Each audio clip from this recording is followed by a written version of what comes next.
Hi, this is Pam, founder of Tilt365, and in this short video called The Path, we want to share just one of the ways that we help people to choose more conscious and intentional behaviors, even when they're triggered on the inside.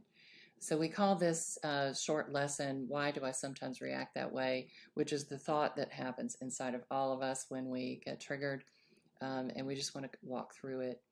So you can see one of the ways that we help people in our workshops. So in this one, we talk a little bit about unconscious habitual reactions that come from what we call the reptilian or lizard brain part of us that is 70,000 times faster than our conscious thought. So we get triggered very quickly, and all of a sudden we're heading down a path that we don't necessarily. It doesn't always work out well. So we have a stimulus come in. So let's say we're going into the office and, we have encounter someone who says something like, did you know there's a big meeting today and, you weren't invited and I wasn't invited. And so there's kind of this danger signal that goes off in our brain that says, oh, what does that mean about my position? What does that mean about why I wasn't included, etc. So there's sort of this alert danger signal that happens in our ego, and all of a sudden we're triggered. So when we sense this danger, if we are pretty comfortable and strong on the inside, we may just not have a reaction to it and say, oh, it doesn't matter, it's all fine, and continue on with business as usual. But most of the time, like when something like that happens, especially when someone else is kind of triggering us and telling us we should be alarmed, we're going to have an internal reaction. And we call this an unconscious habitual reaction. That comes from one of four parts of our ego. So a lot of people say fight or flight. We think there are four different ways that our ego reacts. One of those ways is to flee or flight, to run away from danger. Another is to fight if we're in danger. Another is to freeze and play dead or silent treatment. And then another is to deflect and kind of get it away from us or put it onto someone else, and help us. That's what the other person's doing when they tell us about it. They're trying to deflect it onto us and ask you if they should be worried. So what can happen when this occurs in a work setting is that when we get triggered, we then have now triggered someone else to get triggered as well. So both of us now have energy that's diverted into what we call counterproductive drama or office politics. This does not help either one of us to get down to business and get work done. So it is counterproductive. It steals energy from what we could have been doing, before all this happened, when we were driving in and excited about our day and excited about what we might be up to today and all the things that we hope to get done. So it's usually not that productive. So what is it that's really happening? What's causing those four internal reactions? Let's start here with this visual, which is one visual of the Tilt framework that is an indication of someone who has very strong, positive, internal self-concept. So that would be the person that does not react. The stimulus comes in and they say, I'm pretty good. I feel secure and I feel like my status is good.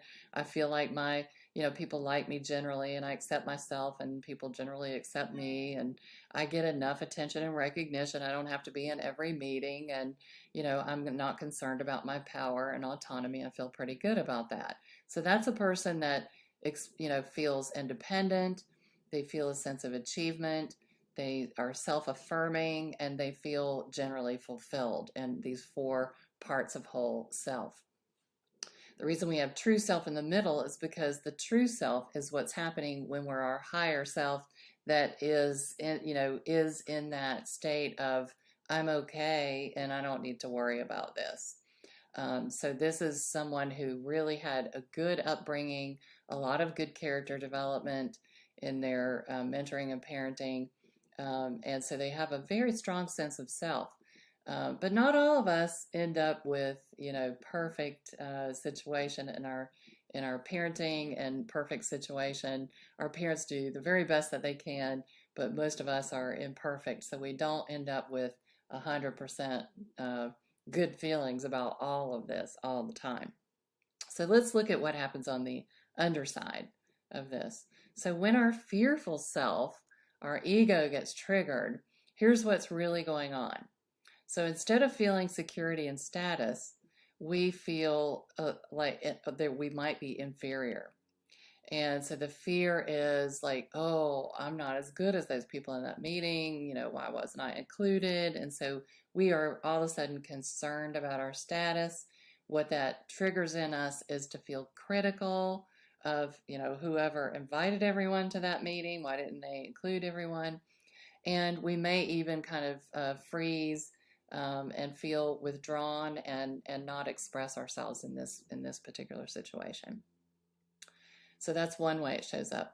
If we don't accept ourselves on the inside and feel a sense of approval in our social arrangements with people or social relationships with other people, then we may feel like a victim or feel rejected. So we could feel rejected for not being invited and feel like, we're at the effect of someone in a power position that didn't include us, and this can trigger us to feel like we need approval from others, and we can then feel a feeling like we want to deflect that awful feeling of being at the effect of others out away from ourselves. And then let's look at the top quadrant. If we don't feel like we get enough attention and recognition and we aren't special enough, then the way that might show up is that we feel trapped by authority figures that have more power than we do and feel rebellious toward that. And the way that might look is either attention seeking and kind of self-promotion, or we might flee or flight, run away from it and kind of want to escape in some way. So maybe we, go get a good breakfast or some kind of pleasure-seeking thing that's going to take us away from all that. And then lastly, power and autonomy. If we don't feel a sense of strong independence and power and autonomy, then it may trigger the fear of vulnerability in us. Then we might feel like we want to fight, and we might overdo that by power seeking. So all four of these trigger a counterproductive reaction in us that then is going to pull other people into the office politics that we're part of. So this is the fearful self. So what we really want is to strengthen all four of these parts of our identity and show up in our higher self, which is our true self, and not operating from our fearful ego. And I'll just leave you with a quote that I say very often is, whatever you believe is missing in yourself is conveyed in everything about you, and then they will believe that you're right. So if we don't think that, people like us, then of course they might not like us. And if we don't believe we have power, then they may believe that we don't have power. So we have to be careful what we think of ourselves and be very impeccable with our words about ourselves. So thank you, and thank you for listening, and I'll see you in the next video.